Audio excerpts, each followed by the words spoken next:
Well, amid a massive military buildup on the Israel-Gaza border and denials from both sides about a possible ceasefire agreement, President Biden now plans to visit Israel on Wednesday. Meanwhile, Secretary Antony Blinken continues diplomacy talks with leaders throughout the Middle East as the State Department confirms the number of Americans killed in the Israel-Hamas war has risen to 30, with 13 Americans still unaccounted for. NBC's Alice Barr has the latest from Washington.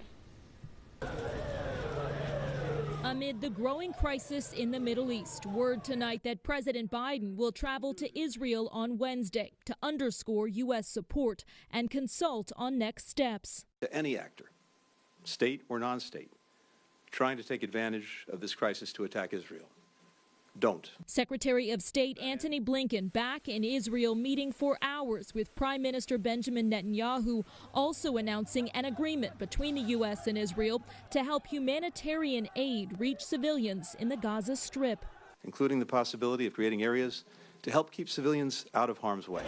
That as the crowds and the desperation build at the still closed Rafah border crossing from Gaza into Egypt.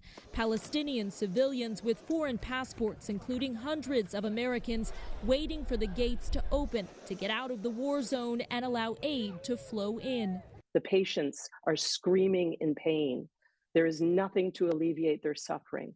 And so to bring in the humanitarian supplies, obviously water is a huge issue as well. The Israeli military has troops massed at the border but has not yet launched a ground invasion after warning civilians to get out of northern Gaza and amid negotiations to free roughly 200 hostages Hamas militants took from Israel into Gaza in their brutal terror attack.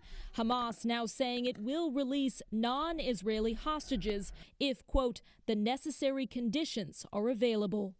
In Washington, Alice Barr, NBC News.